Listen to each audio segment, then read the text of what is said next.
Tá agora hoje aí visitando. Como é que o senhor se sente? Uma saudade extraordinária. Eu lembro o velho tempo, né? Quando eu era moço, funcionava todo dia, né? A única condução que tinha era a Maria Fumaça. E ela fazia, o senhor fez esse mesmo trajeto? Fiz. De Amparo a Campinas. O que tinha por aqui que não tem hoje? Tinha muita plantação, lavoura, café. Só que muitas vezes a memória desse patrimônio correu riscos. O incêndio que destruiu os 10 vagões antigos começou às 3 horas da madrugada. O fogo teve início num vagão de passageiros e em pouco tempo passava para outros vagões. Este passeio está ameaçado por falta de passageiros. Na viagem desta manhã tinha apenas 7 pessoas. Nesta última do dia, não tinha ninguém. Essas pessoas foram convidadas para Maria Fumaça não ficar parada na estação.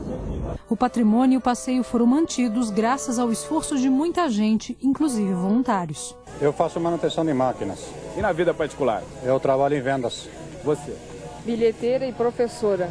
Eu sou pedagogo e aqui sou chefe de trem. E daqui a pouco a gente vai mostrar um pouco mais sobre como era a Maria Fumaça antes. Aqui em Jaguariúna tem um museu que mostra muito bem essa parte da nossa história. Uma situação um pouco diferente do que a Viviane encontrou em Nova Odessa, que é um retrato dos resultados do abandono, não é, Viviane? É isso mesmo, Eduardo. Essa estação de Nova Odessa é um puro abandono. Olha só. Todas as paredes estão pichadas, estão sujas.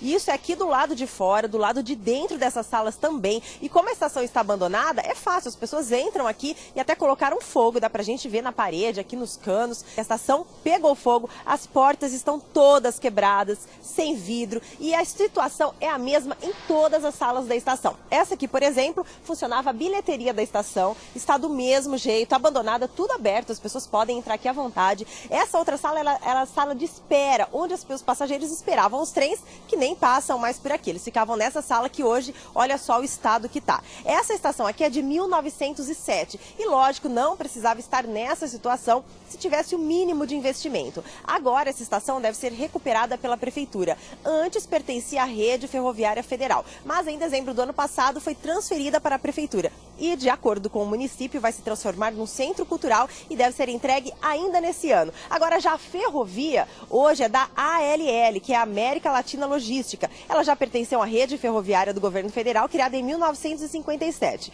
Mas depois, com a privatização entre 1996 e 1998, passou pelas mãos da Ferroban e depois da ALL. Agora, por aqui só passam trens de carga. E como eles não param aqui, a situação aqui fica de abandono. Agora, Luciane, imagine quantas outras estações pelo país afora não estão na mesma situação dessa de Nova Odessa. Principalmente, né, Viviane, porque as ferrovias são pouco utilizadas hoje, principalmente estações como essa, já que nós não temos mais trem de passageiros no estado de São Paulo. Hoje, aqui em São Paulo, nós temos ainda o transporte de cargas, mas assim mesmo, vejam só, apenas 9,5% do transporte total é feito por ferrovias. Hoje, 88% de tudo que o estado de São Paulo produz acaba saindo pelas rodovias. Um pouquinho lá no passado, para vocês imaginarem, isso não cabe nem mesmo essa importância toda da ferrovia, nem nos livros de escola, nos livros de história.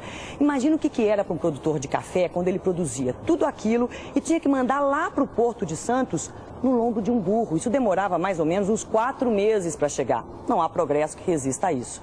Por isso mesmo, os cafeicultores daquela época, os produtores de café, eles se uniram e muitos deles bancaram do próprio bolso a construção da ferrovia. A Companhia Paulista, por exemplo, ela foi a primeira empresa privada de capital nacional aqui no Brasil. Existia já, mas era de capital estrangeiro, e ela ligava Campinas a Jundiaí. Logo depois veio a Mogiana, que já ia até Mojimirim, depois foi até Araguari, em Minas Gerais. Nós estamos falando aí do final do século XIX. Eu estou aqui com o professor Henrique, que não é professor.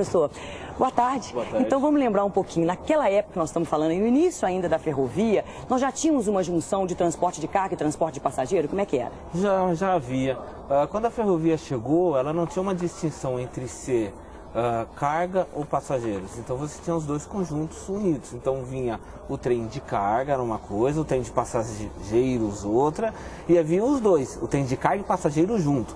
Agora, que há uma distinção tipo separada, igual hoje, que só tem trem de carga, tal, não, isso não havia. Isso não existia. Não, você tinha os horários, horário de trem de passageiro, horário de trem de carga e horário do trem misto, que misturava os dois. Professor, a gente já volta a conversar com o senhor. Aliás, tem um dado para acrescentar também. Nessa época, que eu dizia há pouco, 1872, depois, esse trecho Campinas-Jundiaí demorava mais ou menos 4 horas para fazer.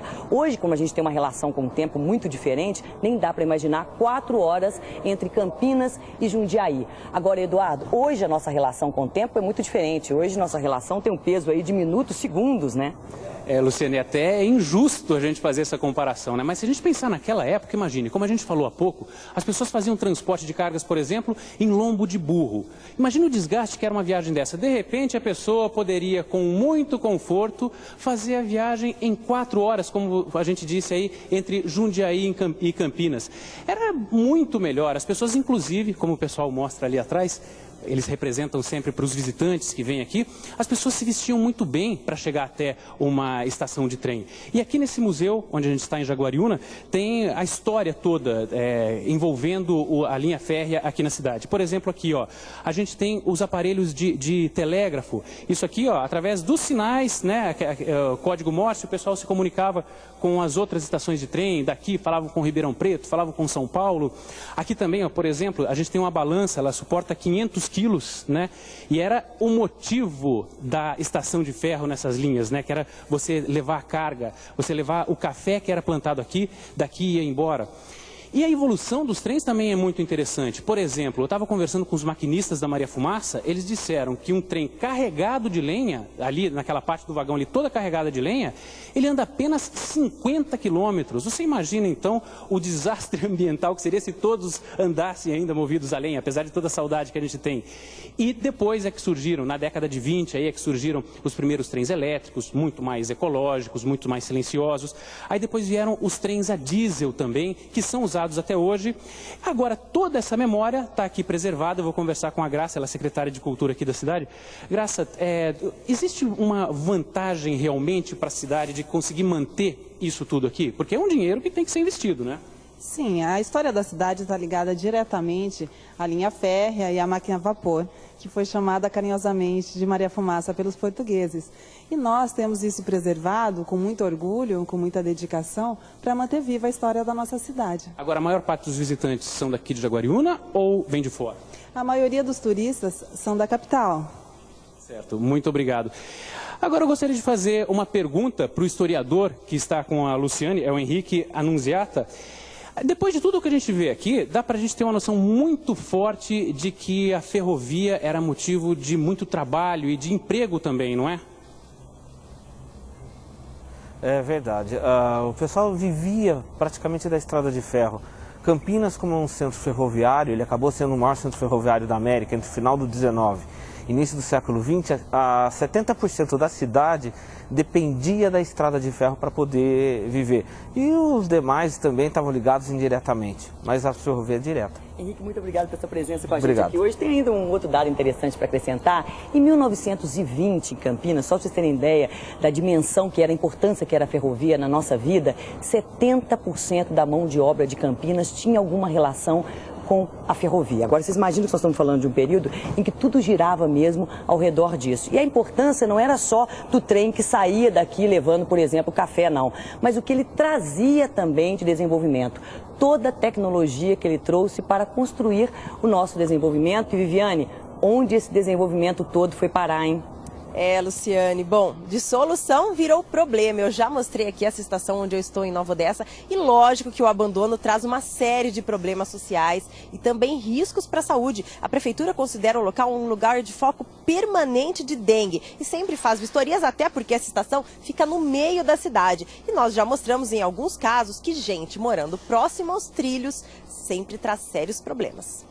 Em alguns casos, há riscos para a saúde de quem mora perto dos trilhos. Os trilhos estão desgastados. A caixa de comando de tráfego desativada se transformou num paraíso para a proliferação de larvas. Mas o mais comum é o perigo de acidentes. A estrada de ferro, que deveria ser isolada, serve de passagem para os moradores. A criança fica brincando, sofre acidente, morre. Não é certo a gente passar aqui na linha do trem, né? Que tem rua pra gente passar. Só que é mais perto pra gente. E outro problema causado pelo abandono é o próprio risco de perder para sempre um patrimônio que já foi tão importante. Ao atravessar o Mato Alto, a constatação do abandono. Esses trilhos estão prontos para serem levados. Já foram soltos dos dormentes, que são de aço. A gente percebe que são ações de pessoas que vêm roubar mesmo os trilhos, porque isso aqui tem um valor.